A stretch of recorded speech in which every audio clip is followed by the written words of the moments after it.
नमस्कार दोस्तों, मैं हूं जितेंद्र दीक्षित। 4 पीएम महाराष्ट्र में आपका स्वागत है। दोस्तों, महाराष्ट्र के सियासी गलियारों में अब ये बात बिल्कुल खुलकर कही जाती है कि पिछले साल शिवसेना में जो बगावत हुई और इस साल एनसीपी में जो बगावत हुई, उसके पीछे केंद्रीय एजेंसियों का डर था। शिवसेना के जो लोग बगावत करके एकनाथ शिंदे के साथ आए और उन्होंने बीजेपी के साथ मिलकर पिछले साल सरकार बना ली, ऐसे करीब आधा दर्जन लोग हैं जिनके के खिलाफ केंद्रीय एजेंसियों की दबिश चल रही थी, जिनके खिलाफ ईडी के मामले दर्ज थे, सीबीआई के मामले दर्ज थे, उनके खिलाफ ईडी की जांच चल रही थी। और ऐसे लोगों ने फंसने से बचने के लिए, जेल जाने के डर से बगावत पे साथ दिया और बीजेपी के साथ में आ गए, सत्ता में आ गए। इस साल एनसीपी में भी उसी तरह से बगावत हुई और एनसीपी में भी जो तमाम नेता साथ में आए, उनमें से कई सारे नेता ऐसे हैं जिनके के ऊपर गंभीर आरोप लगे हुए हैं, जिनके खिलाफ ईडी में जांच चल रही है। खुद जब बगावत से 3-4 दिनों पहले ही प्रधानमंत्री नरेंद्र मोदी जब महाराष्ट्र आए थे, तो उन्होंने एनसीपी पर जो है आरोप लगाया था भ्रष्टाचार का, और उनके इस आरोप के 3-4 दिनों बाद ही एनसीपी में बगावत हो जाती है और जिन पर उन्होंने भ्रष्टाचार का आरोप लगाया था, वही नेता बीजेपी के साथ आकर महाराष्ट्र में सरकार बना लेते हैं, सरकार में शामिल हो जाते हैं। तो इसी कड़ी में अब यह खबर आ रही है कि अनिल देशमुख महाराष्ट्र के पूर्व गृह मंत्री और एनसीपी के बड़े नेता, वे भी इस बगावत में शामिल होना चाहते थे। फिलहाल अनिल देशमुख शरद पवार के साथ हैं, लेकिन उनके बारे में अजीत पवार गुट ने आरोप लगाया है कि वे भी बगावत में शामिल होने वाले थे, लेकिन उनकी एक शर्त थी जिसकी वजह से वो साथ में नहीं आए और अभी भी शरद पवार के साथ में बने हुए हैं। अनिल देशमुख की शर्त यह थी कि अगर वो बगावत करते हैं, अजीत पवार के साथ आते हैं, तो फिर उनको मंत्रिमंडल में शामिल किया जाना चाहिए, वे फिर से एक बार कैबिनेट मंत्री बनाए जाएं।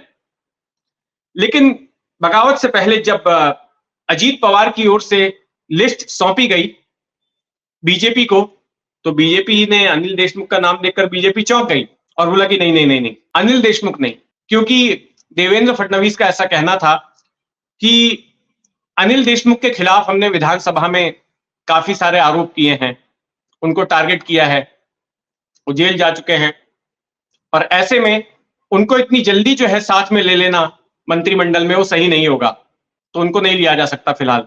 ये बात जब अजीत पवार ने अनिल देशमुख को बताई, तो अनिल देशमुख ने कहा कि फिर ठीक है, मैं नहीं आता। तो ये पूरी बात जो है ये अजीत पवार ने बताई है, और ये एक तरह से अजीत पवार का अनिल देशमुख पर आरोप के तौर पर इसे देखा जा सकता है, क्योंकि इसकी पुष्टि अनिल देशमुख ने नहीं की है। अनिल देशमुख ने इस आरोप को खारिज किया है और उल्टा यह आरोप लगाया अजीत पवार पर कि अजीत पवार ने शरद पवार के सियासी करियर को खत्म करने की सुपारी ले रखी है। अनिल देशमुख की अगर बात करें तो 2019 में जब महाविकास आघाड़ी की सरकार बनी, उद्धव ठाकरे मुख्यमंत्री बने, तो एनसीपी कोटे से अनिल देशमुख को मंत्री पद मिला और उनको बड़ा ही अहम पद दिया गया, गृह मंत्री का। उसी दौरान कोरोना काल शुरू हो गया। कोरोना काल के दौरान एक तरफ जहां उनके आदेश पर एक न्यूज स्टूडियो में बैठकर उन्होंने एक पुलिस वाले को सामने बुलाया था और उसकी लाठी दिखाते हुए कहा था कि अगर कोई लॉकडाउन के दौरान बाहर निकलेगा तो फिर तेल लगा के उसे पीटना, तो पुलिस को इस तरह का निर्देश दिया गया। लेकिन दूसरी तरफ उसी दौरान यह खबर आई कि यस बैंक के घोटाले से जुड़े आरोपी, जिनके कि इनके साथ नजदीकी संबंध बताए जा रहे थे, ऐसे आरोपियों की आवाजाही की सुविधा के लिए एक पर्यटन स्थल से दूसरे पर्यटन स्थल पर जाने के लिए, यानी कि खंडाला लोनावाला से महाबलेश्वर जाने के लिए कोविड काल के दौरान इस सफर के लिए पुलिस के एक आला अधिकारी को खत लिखने के लिए कहा गया था, खत लिखकर देने को कहा गया था कि इनको कहीं रोका टोका नहीं जाए, इनको जाने दिया जाए।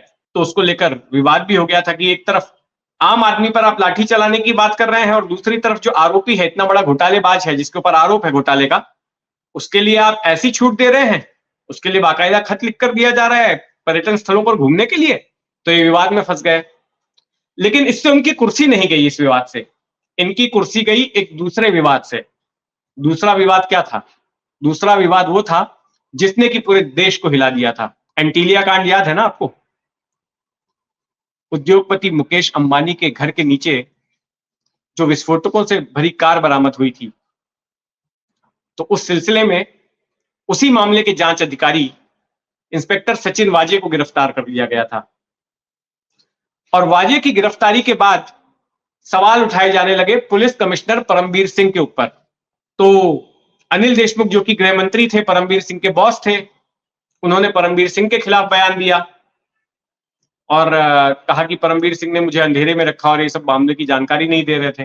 परमवीर सिंह की कुर्सी चली गई, उनको कमिश्नर पद से हटा दिया गया।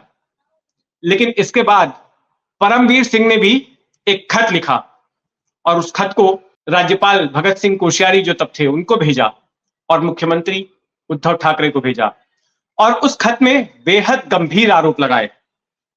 उन्होंने आरोप लगाया कि ये जो सचिन वाजे है, इंस्पेक्टर सचिन वाजे, इससे अनिल देशमुख सीधे संपर्क में थे, डायरेक्ट डील करते थे और इन सचिन वाजे को अनिल देशमुख ने कहा था कि हर महीने मुंबई के जितने रेस्टोरेंट्स और बार हैं, एस्टैब्लिशमेंट्स हैं, वहां से 100 करोड़ रुपया जमा करके दिया करो। इस जैसे बड़े गंभीर आरोप लगाए और इसके बाद फिर पर अनिल देशमुख की भी कुर्सी चली गई। पहले परमवीर सिंह की गई और फिर अनिल देशमुख भी गृह मंत्री पद से हटा दिए गए। उनकी जगह पर दिलीप वलसे पाटिल को गृह मंत्री बना दिया गया। अच्छा, अनिल देशमुख की कुर्सी गई तो गई, इसके साथ में उन्हें जेल भी जाना पड़ा, क्योंकि इसके बाद एनफोर्समेंट डायरेक्टरेट और सीबीआई ने इनके खिलाफ आपराधिक मामले दर्ज कर लिए और फिर इनकी गिरफ्तारी हुई। कुछ महीनों तक ये जेल में रहे और फिर अब जमानत पर बाहर आए हैं और फिर से एक बार राजनीति में सक्रिय हो गए हैं। तो उसी संदर्भ में ये बात थी, अजीत पवार की ओर से कही गई कि ये भी साथ में आना चाहते थे क्योंकि इनके ऊपर भी आरोप थे। अभी भी मामला तो दर्ज है ही इनके खिलाफ, जब मुकदमा चलेगा तो ऐसे में हो सकता है कि अगर दोषी साबित हुए तो फिर वापस जेल जाना पड़ सकता है। तो ये भी इच्छुक थे आने के एज पर अजीत पवार, लेकिन उन्होंने मंत्री पद की शर्त रख दी थी, बीजेपी ने जो मना कर दी, तो इसलिए ये बने हुए हैं शरद पवार के साथ में। तो महाराष्ट्र की राजनीति में इस जैसी हलचल को जानने के लिए जुड़े रहें 4 PM महाराष्ट्र के साथ में। और अगर आपने अब तक इस चैनल को सब्सक्राइब नहीं किया है तो सब्सक्राइब कर लें। धन्यवाद।